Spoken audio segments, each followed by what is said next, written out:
मेवाड़ की आन बचाने के लिए महाराणा प्रताप अकबर की सेना के आमने सामने हुए थे। आइए आपको इस युद्ध के बारे में विस्तार से बताते हैं। हल्दी घाटी का युद्ध इसीलिए हुआ था क्योंकि महाराणा प्रताप ने अकबर की अधीनता स्वीकार करने से मना कर दिया था, जबकि उस समय तक राजस्थान के सभी राजाओं ने अकबर के आगे समर्पण कर दिया था। महाराणा प्रताप का गौरव और ख्याति इसीलिए भी अधिक है क्योंकि आधे से ज्यादा हिंदुस्तान पर शासन करने वाले मुगलों से उन्होंने केवल अपनी मातृभूमि को बचाने के लिए संघर्ष किया, जबकि उनके पास बल कम था। हल्दी घाटी का युद्ध कई दिनों तक नहीं बल्कि एक ही दिन में खत्म हो गया था, वो भी केवल 4 घंटों में। जी हाँ दोस्तों, सिर्फ 4 घंटों में। महाराणा प्रताप की सेना के मुख्य सेनापति ग्वालियर के राम सिंह तंवर, कृष्णदास चुंडावत, रामदास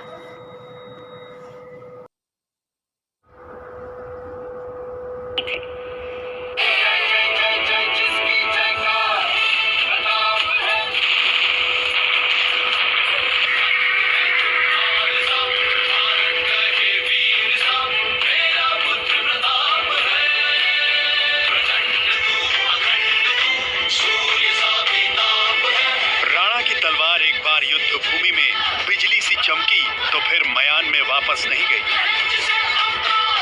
रण क्षेत्र में एक बार धारण किया योद्धा का कवच तो जीवन भर उतारा नहीं। ये कहानी है शौर्य के सूर्य महाराणा की। ये कहानी है स्वतंत्रता के शूरवीर महाराणा की।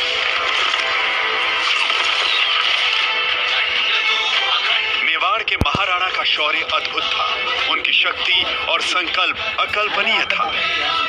लेकिन ये सवाल हमेशा ही स्थानीय लोगों के मन में चुभता है कि जब हल्दी घाटी के कण कण में राणा का पराक्रम झलकता है तो फिर इतिहास में महाराणा का उल्लेख एक हारे हुए योद्धा के तौर पर क्यों किया जाता है?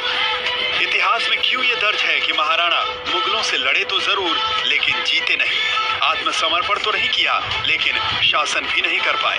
क्या ये इतिहास सही है या इसमें तथ्यात्मक गलतियां हैं? इस समय ये देश का ट्रेंडिंग सवाल है। 3 दिन पहले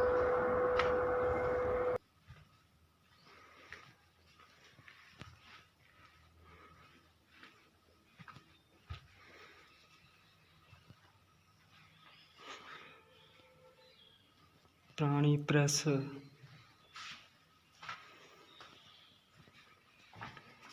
ਕੋਲੋਂ ਆਣੀਆਂ ਪਹਿਲੀਆਂ ਚੱਕੀਆਂ ਚੁੱਕੀਆਂ ਪੀਂਦੇ ਹੁੰਦੇ ਸੀਗੇ ਲੋਕ। ਆ ਚੱਕੀ ਜੀ ਲੱਗੀ ਆ ਸ਼੍ਰੀਨਾਥ ਜੀ ਦਾ ਰੱਥ, ਸ਼੍ਰੀਨਾਥ ਜੀ ਦਾ ਰੱਥ ਆ ਵੀ ਰੱਥ। ਆ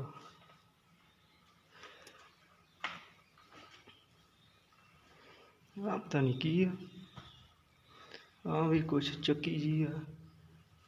ਇੱਕ ਆ ਲੱਗੀ ਪ੍ਰੈਸ ਜੀ ਲੱਕੜ ਦਾ ਵੀਰ, ਉਹ ਕਿਹੜੇ ਕਿਹੜੇ ਤਕੜੇ ਥੰਬ ਜੇ ਪਏ ਆ। ਇੱਕ ਆ ਪ੍ਰੈਸ ਜਿਹੜੇ ਕੋਈ ਠੱਪੇ ਛਾਪ ਛੂਪ ਲਾਉਂਦੇ ਹੁੰਦੇ ਸੀ।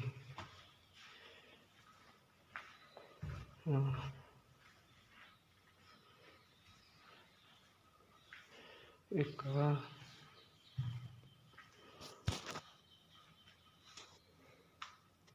ਸਾਰੇ ਸ਼੍ਰੀਨਾਥ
जब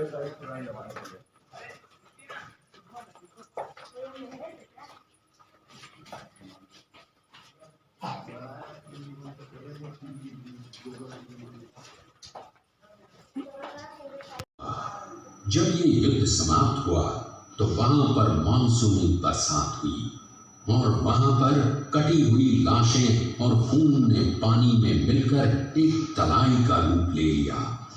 इतिहासकारों ने इस तलाई को रक्त तलाई का नाम दिया। यहीं पर एक बगीचा बनाया हुआ है और जो इस युद्ध में शहीद हुए थे उनके स्मारक इसी बाग में बने हुए हैं। इस लड़ाई की विस्तृत जानकारी आपको एक फिल्म के द्वारा दी जाएगी।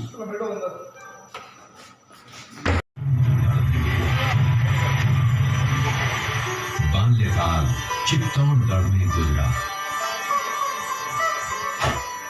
सन 1567 में अकबर ने जब चित्तौड़गढ़ पर आक्रमण किया तो मेवाड़ के प्रमुख सरदारों और सेना नायकों के आग्रह पर महाराणा उदय सिंह ने चित्तौड़गढ़ छोड़ दिया। अपने देश, कुल, गौरव और मातृभूमि की मर्यादा के लिए प्राण न्योछावर करने वाले योद्धाओं और ललनाओं से प्रताप ने न केवल सीख ली बल्कि ये घटना उनके जीवन का आधार बन गई। फरवरी 1572 को महाराणा उदय सिंह का देहांत हुआ। प्रताप की ज्येष्ठता और योग्यता को ध्यान में रखते हुए सरदारों ने उनको राजगद्दी पर आसीन किया। होली के दिन उनका गोविंदा में राज तिलक हुआ। उस समय तक लगभग सभी राजाओं ने अकबर की अधीनता स्वीकार कर ली थी। एकमात्र महाराणा प्रताप ने अपना मस्तक अकबर के आगे नहीं झुकाया। प्रताप मुगलों से लोहा लेने की तैयारी में जी जान से जुट गए। 18 जून 1576 की सुबह हल्दी घाटी और खमनोर के मध्य एक मैदान में ऐतिहासिक युद्ध हुआ। महाराणा प्रताप की सेना गोगुंदा से हल्दी घाटी पहुंची, जबकि सेनापति मानसिंह के नेतृत्व में मुगल सेना ने हल्दी घाटी के ठीक नीचे मैदान में अपना मोर्चा जमाया। मुगल सेना के हरावल दस्ते द्वारा घाटी में घुसपैठ करने के प्रयास की प्रतिक्रिया स्वरूप महाराणा प्रताप की सेना मुगलों पर टूट पड़ी। प्रताप के हरावल सैन्य दलों का नेतृत्व पठान हाकिम हासूर कर रहे थे। भीरू राणा, जो राणा पूंजा के नाम से भी जाने जाते हैं, उनके नेतृत्व में भील आदिवासियों ने गोरिल्ला पद्धति से युद्ध करते हुए मुगलों के छक्के उड़ा दिए। देखते ही देखते शाही सेना में खलबली मच गई। रक्त तलाई घोड़ों की टापों, हाथियों की चंगारों और तलवारों की झंकारों से गूंज उठी। चारों तरफ हाहाकार मच गया।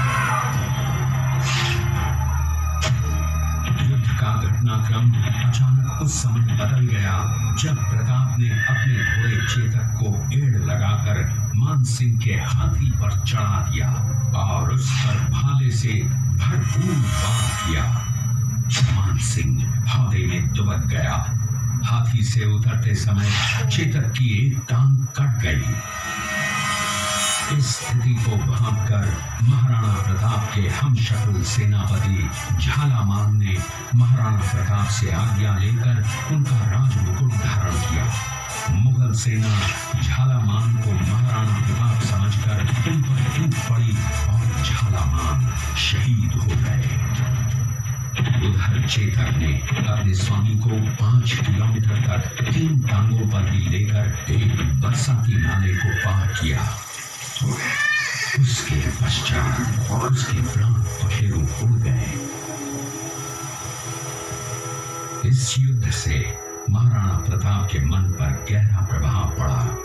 परिणाम स्वरूप उन्होंने मुगलों पर विजय प्राप्त करने तक राजसी ठाट बाट छोड़ने और पत्तों पर भोजन करने का प्रण लिया, जिसे उन्होंने जीवन भर निभाया।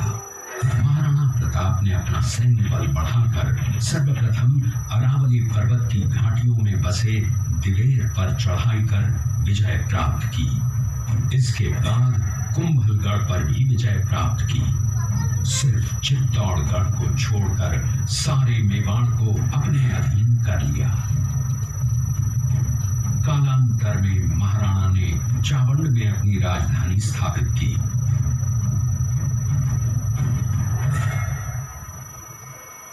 19 जनवरी 1597 को राणा प्रताप ने मात्र 57 वर्ष की आयु में इस संसार से प्रयाण किया।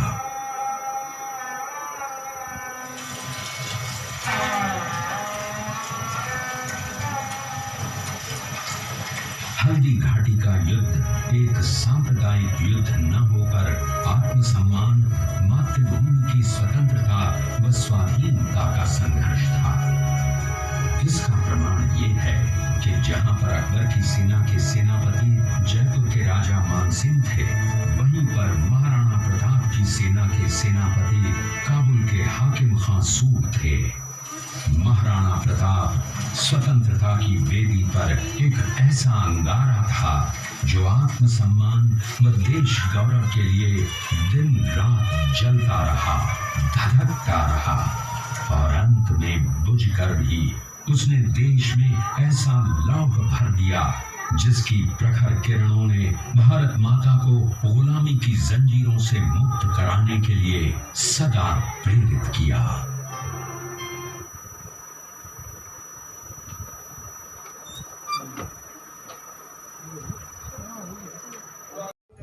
उबालते हैं।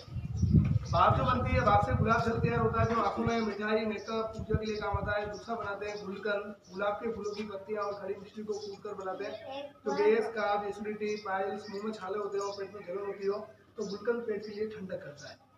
फिर आंवले का अचार, मुरब्बा, आंवला कैंडी, पान का शरबत, ये सभी यहाँ पे नेचुरल तैयार होता है। आप आगे बढ़ो, सैंपल फ्री है, सभी को यहाँ पे टेस्ट करवाएंगे। आइए सभी इधर आइए, सैंपल देखो आप। महाराणा प्रताप और सुविख्यात स्वामी भक्त घोड़े चेतक के अंतिम मिलन का है। हल्दी घाटी युद्ध के बाद चेतक घोड़े ने 22 फीट के एक बरसाती नाले को पार किया। ये उसी समय का दृश्य है। पास में खड़े महाराणा प्रताप के छोटे भाई शक्ति सिंह हैं, जो पहले मुगल सेना में थे। बाद में वो महाराणा प्रताप की तरफ आए, माफी मांगी और अपना घोड़ा महाराणा प्रताप को दिया। ये देखते हुए सभी अतिथि आगे की तरफ चले।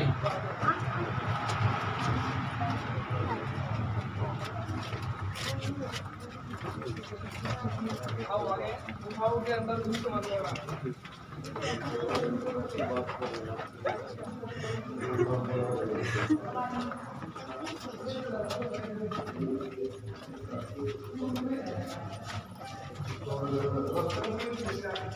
I'm sorry.